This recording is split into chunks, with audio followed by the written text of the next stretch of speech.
Hey there, fellow Townscapers, and welcome back to the channel. As always, thank you so much for stopping by. It's always greatly appreciated. If it's your first time here, I just want to give you a really big welcome, and I hope you enjoyed this video today. Just a couple of things before we get started. Let me just thank everyone that's joined the channel. These past couple of weeks have been really crazy. I got a huge influx of views, likes, and comments and subscriptions, and I just want to thank you all so much. I really appreciate it from the bottom of my heart. I really appreciate the love and support from you guys, and I hope you all continue to stick around, and I hope you enjoy the content that I have to offer. I want to give a big shout out to all of my most recent contest winners. They all won a free copy of Townscaper. Also, not too long ago, I received the first entry for the paint over contest, and it was really good. So let's give a big round of applause to Droquis.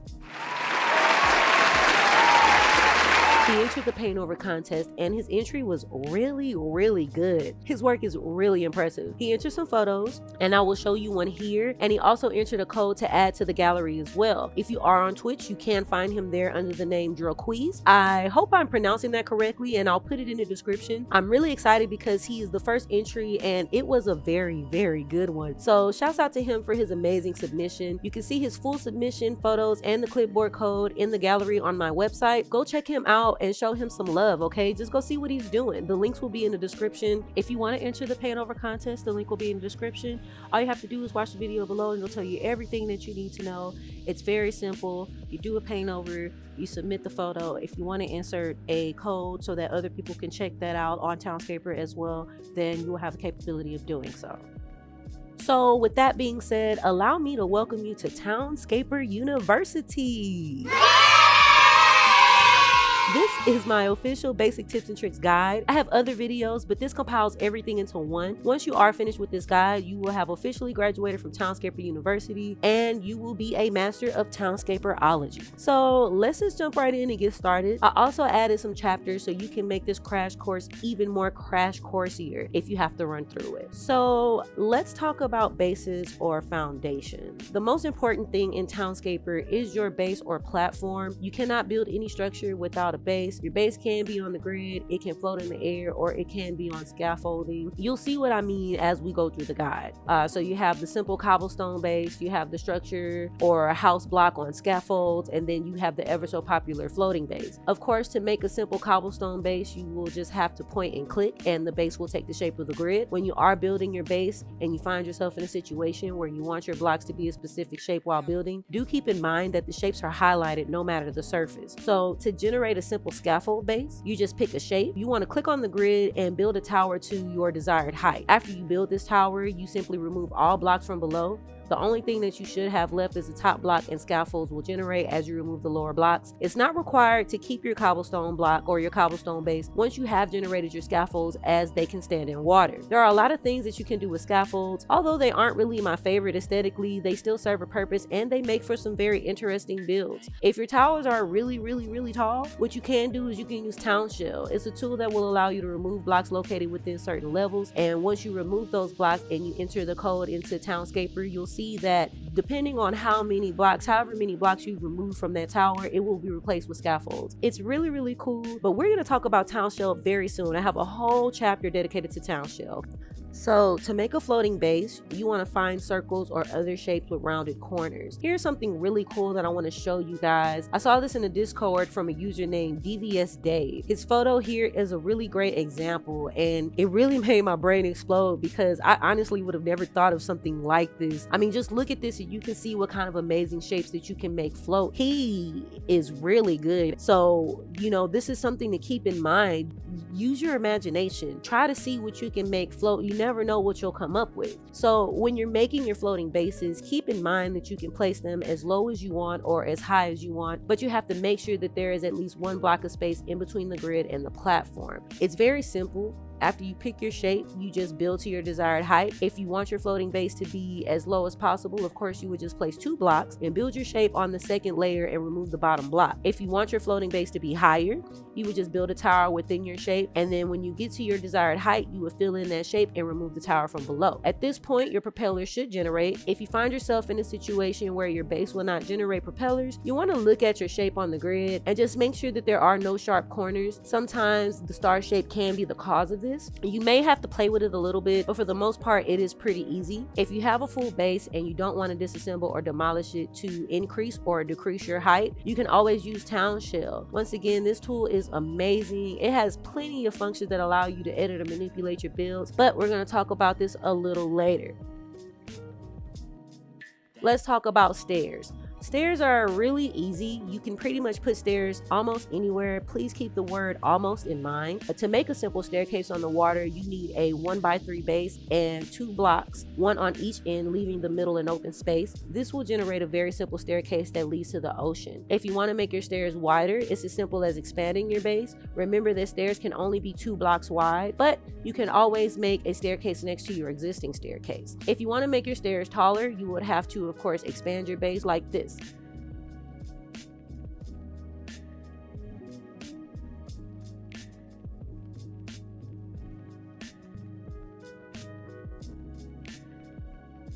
Stairs can also come in different shapes and sizes, so you can make slightly curved or rounded stairs on circle grids like this.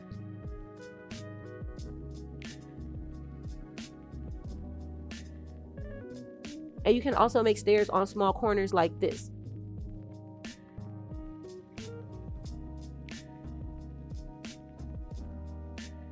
And stairs can also be placed in archways like this.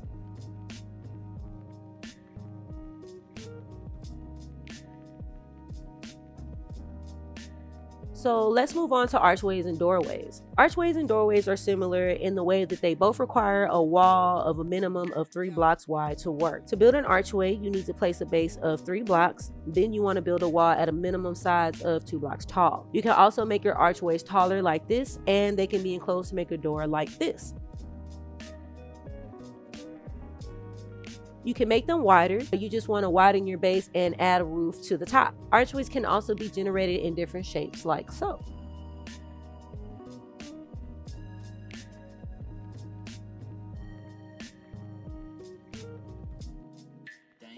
To make doorways, you want to make a building from a set of blocks. This building must have a base size at a minimum of 3 blocks by 2 blocks.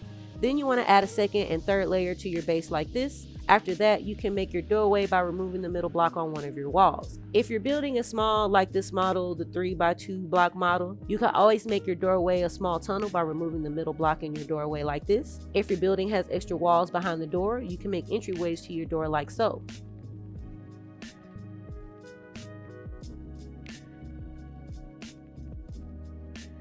And you can also make tunnels for larger structures like this.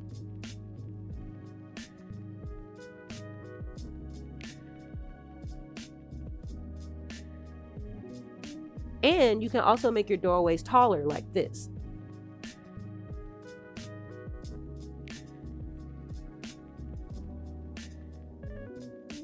You can also make archways or stone entries to gardens as well, but there are some restrictions. For entryways, if you are working with different colors, do keep in mind that all 3 of those blocks have to be the same color on the first 2 layers. As long as the 3 blocks connected are the same color, you should be good, even if the entire wall of your garden is a different color. You can convert your entryways into archways, but your garden will disappear. In order to prevent this, all you have to do is place a block in front of the archway. You will lose the stone archway, but you will still have your garden, and it makes for really good aesthetics.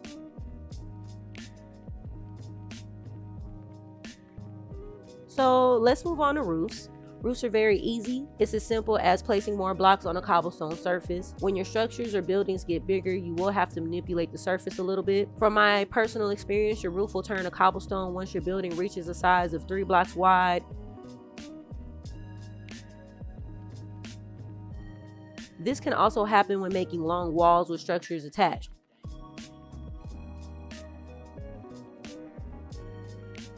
In order to change the cobblestone back to roofing or shingles, you have to start from the middle like this. It doesn't matter what end you start from as long as it's the middle. Once your roof has been generated, it will be easy to keep intact. Keep in mind, the bigger and more complex your building shapes are, the more you will have to play with the blocks to get the desired look.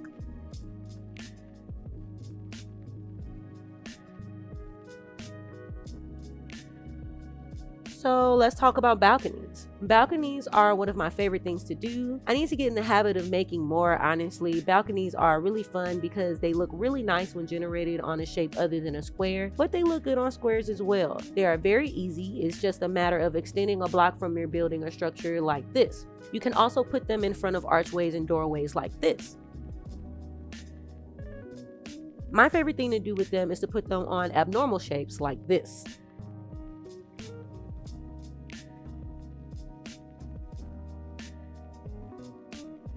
To make them larger, you simply extend them by adding blocks at the same level and scaffolds will appear to support them. If you want to give it a more fancier look or you just don't like scaffolds, all you have to do is replace the scaffolds with blocks and your balcony will still be supported.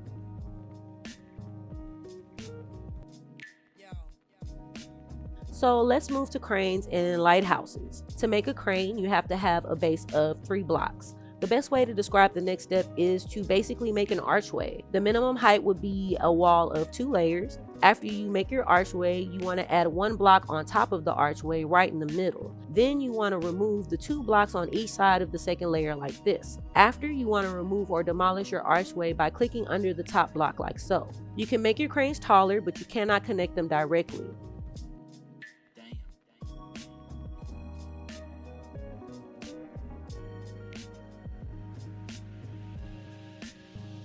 You can, however, separate them by 1 block each and create a row of cranes, and you can connect the supporting walls as well as remove the base blocks from the middle.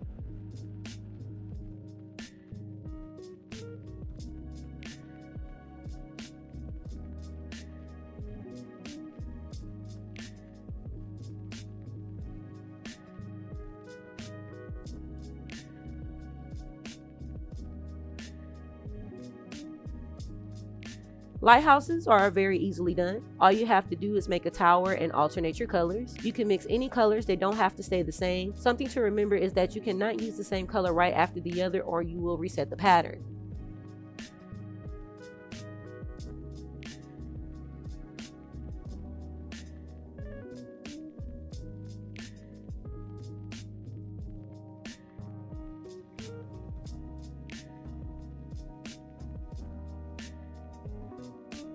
The minimum required height is 3 blocks tall starting from the grid, but if you are already building on a base that is larger than 1 block, you will need to add 3 blocks from the base in order to generate a lighthouse. If you want to build lighthouses connected to structures, do remember the rule of 3 will still apply, so you would have to add extra blocks to compensate for the height of the connected structure.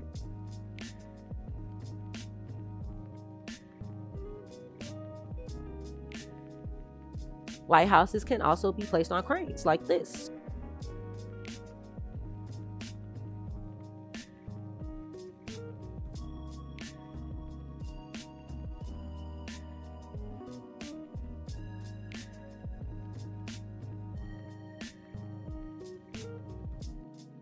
Walls, gardens, and garden paths. This is one of my favorite parts of Townscaper. Walls are simple. You just make your base and build your walls on the second layer around the perimeter of the base until they connect and enclose the area. When you do so, you will generate a garden. One thing that you may notice while building is that your garden can disappear if you remove a block or add an extra block on a certain spot. I'm not certain of all the blocks or grid spaces that can cause this effect, but what I can tell you is the main cause could be not placing a corner block while enclosing a garden or adding blocks on structures attached to walls like this.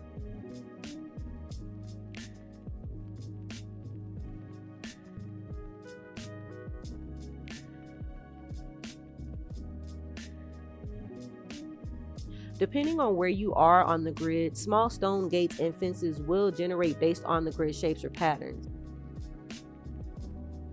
If you want to make garden paths across your garden, it is required to add stone entries to your walls. To make a simple path across your garden, just make an entry right across from another one. Keep in mind, the larger the garden, the more complex it becomes. So when you play with it, you can find some interesting pathways along with some what I assume to be small fountains placed in the center of some of the garden paths.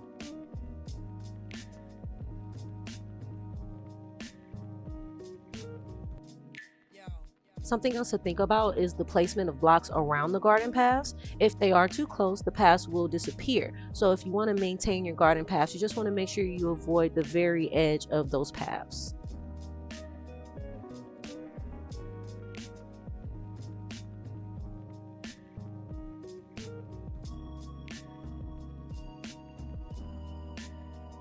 So we're moving on to bridges. Bridges are fun. If you want to separate areas or provinces, for lack of a better word, or cities or towns, whatever you would like to call it, this would be a great way to do it. Of course, the easiest way to do it is to just make one block wide path of cobblestone in the direction you want to build your bridge. If you want to make higher or more advanced bridges, it's similar to making stairs, but you want to remove the middle bricks from the bottom of the structure like this.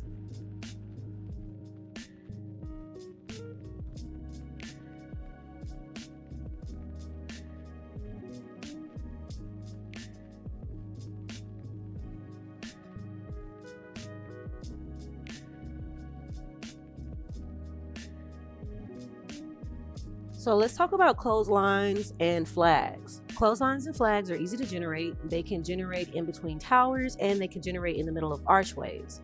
Sometimes they won't generate depending on the placement of the blocks on the grid. If you look at this footage here, you can see the difference between the two.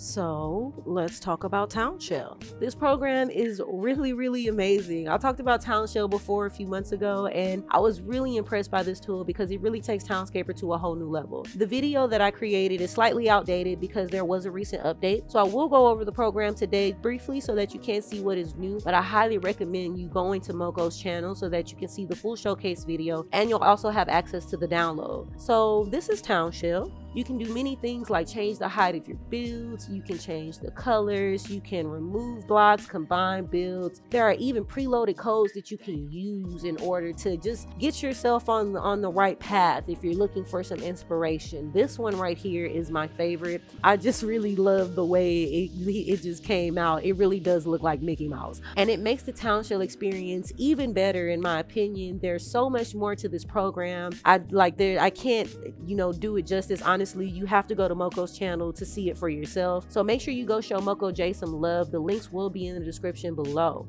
So just some final thoughts.